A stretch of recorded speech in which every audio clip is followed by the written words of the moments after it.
Hi, I'm Joe Neal, and I've been showing and making some programs recently, mostly in Northwest Arkansas. But I had a chance a few years ago to make a trip into southeastern Arkansas over by the Mississippi River. And I'd heard from some friends that there were a bunch of interesting birds over there, and this was in late summer and the beginning of fall. And it was way down in southeastern Arkansas where they built big levees to hold in the Mississippi River from flooding. And when I got over there for this trip, the levee not only had cattle, but as you can see, it had lots of cattle egrets. So this is early September in 2012, and one of the birds that I wanted to see were roseate spoonbills, and that's what you can see there. And this is kind of what it looks like if you get over the levee and look out on the Mississippi River. Big sandbars. And this is the area that I visited. So you see Arkansas City and this is down by Lake Village, Arkansas. And this is an egret roost in cypress trees. How about that? So there's Lake Village. It's a great place to go see birds, I'll tell you. It's pretty amazing, especially if you come from the Ozarks like I do. This is just a totally different world.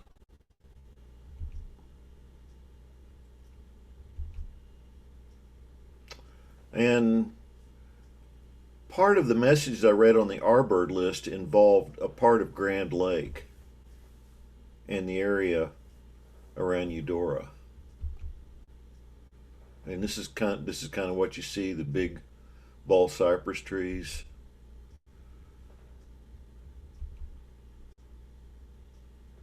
And there were coots still in September. They just arrived. And here's a bird that we almost never see in northwest Arkansas. It's called anhinga. Look at that.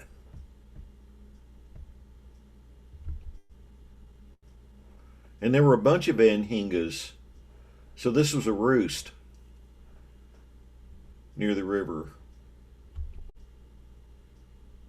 Pretty fantastic, huh?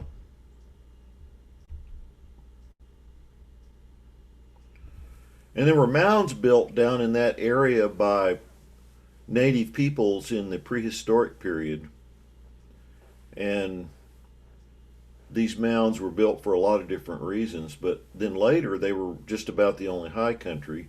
So often they became cemeteries for the people that lived there after them. And of course, this is the famous crop of that part of the world. A big crop of timber being cut in the hardwood bottoms, and a big mill.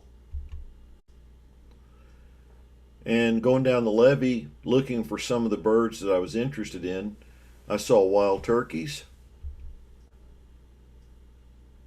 And in another place, quite a few horses.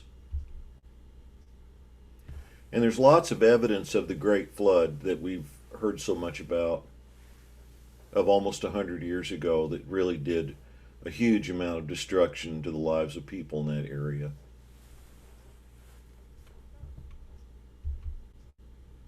And there's just a little bit of the old town life of that area that remains.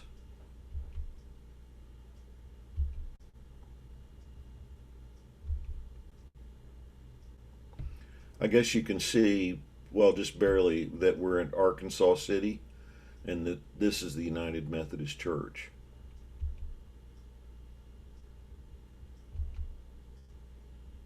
Red shouldered hawks are pretty common in that area.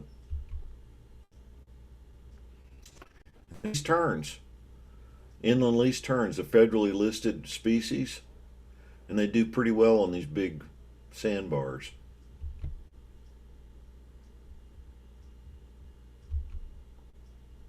And barn swallows were migrating.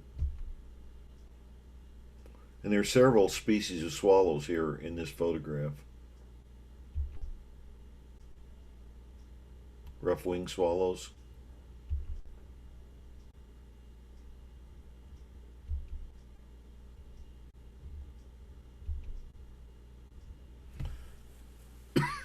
And this is what I was really interested in seeing.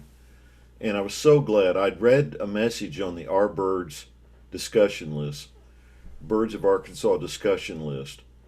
And I called the person that had posted it, and he had seen 1,000 wood storks in one spot down there near Lake Village. And I just really wanted to see that. Wood storks have declined a tremendous amount in their breeding range in North America, and they are starting to make a recovery. But the chance to see a big flock of them in fall, so this is after the nesting season, was just hard to resist. And so this is what I saw first, and just give you an idea of where they nest, and then you can see the breeding year round, and then some question marks about what's going on with them. But then you can see where they disperse after the breeding season. And you see southeastern Arkansas is just a little above the red. So there are the wood storks in flight. What a sight, huh?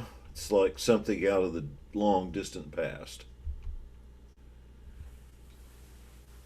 And then look at the spoonbills right there with the wood storks.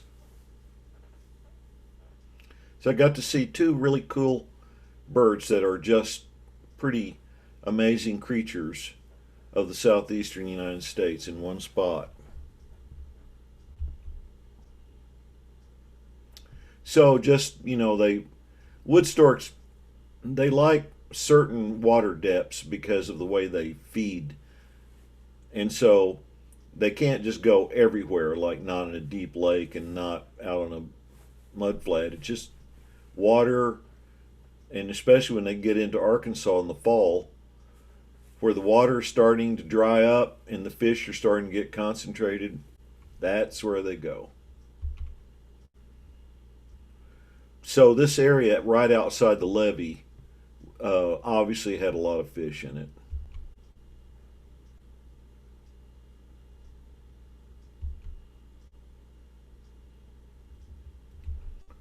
Pretty exciting trip for somebody coming from the Ozarks.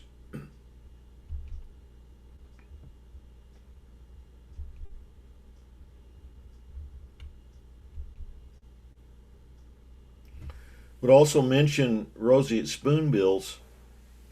You can see their range, that they do move up from the areas where they nest, like in Mexico and in southern Florida, but they don't often show much in Arkansas. But we know that there are usually roseate spoonbills now get into Arkansas. They get into extreme southeastern Oklahoma at Red Slough and other places in small numbers. And we actually had two roseate spoonbills a year ago down by Fort Smith in the Arkansas River Valley. So that was really exciting.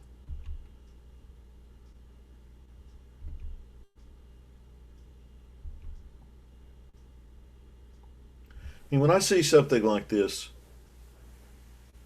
when Darwin went on the voyage of the Beagle and he went down, well, in a very big trip, but famously to the Galapagos Islands, he was really exploring what eventually he understood to be evolutionary history. And finches that he saw in the Galapagos and other species made it clear to him eventually that there was lots of evolution going on and had gone on in the past. And when you see something like roseate spoonbills, you realize that nature looks for an opportunity to make a life work.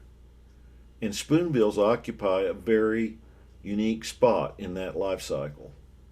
And you realize that seeing them is sort of like what Darwin got to see when he went to the Galapagos. It's just something they're fantastic to look at, just artistically speaking.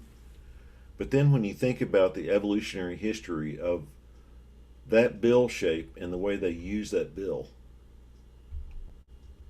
well, that's something else. It's happening in our time right now. 2020 is a long ways in the future from when Darwin went to the Galapagos, but this is all still happening. And just a little comment about the spoon, what they're doing when they're swinging it and foraging. And here they are in that shallow water using that bill. I just couldn't get enough of this. Probably people that grew up with this and have seen a lot of these over the years might not be so excited, but I could just hardly breathe with seeing this.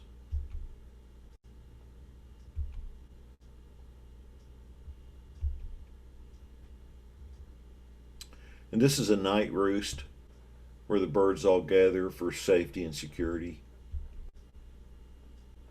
These are white ibises that were in that roost. And these are young white ibises.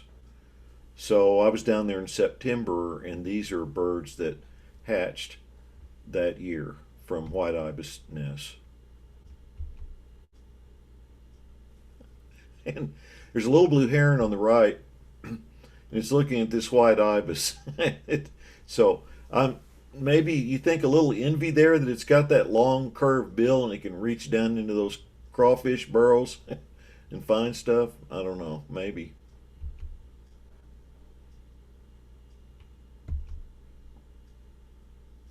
And there's another interesting bird that doesn't actually nest in southeastern Arkansas but gets up there in the fall sometimes. And it's called Tricolored Heron.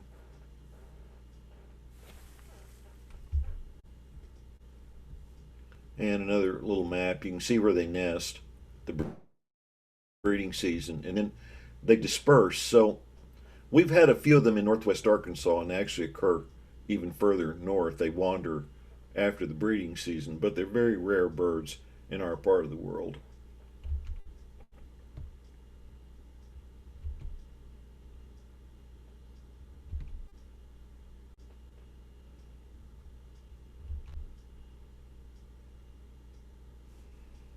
Funny thing, Roger Torrey Peterson referred to these these are these feet as the golden slippers on snowy egrets. So you can see the I put that picture in there because of the golden slippers. And here they all are foraging, different egrets foraging. The kind of that one that's in the middle top is kind of dancing in the water and probably to stir up things so it can grab them. And wood ducks. And black-bellied whistling ducks. And these birds are migrating south. You get big flocks of ducks in that part of the world, and there's a lot of duck hunting. And cormorants.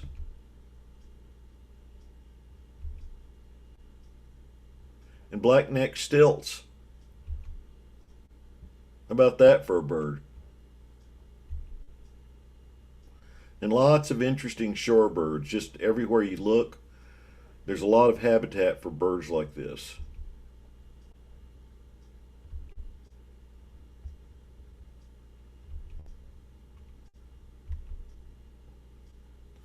Anyway, I had a really wonderful day there. I managed to find the birds that I was looking for. I was really mainly looking for I guess, the wood storks first and the Roseate Spoonbills second. But I just wanted to get a feel for what that area is like because it's a long ways from where I live. It's like 4.5 hour drive from where I live. But I had a good day, and there's the sun going down over the Arkansas Delta. It's going, going, gone, and that's the end. Had a great trip, and I came home filled with the wonder of everything there. Thanks a lot.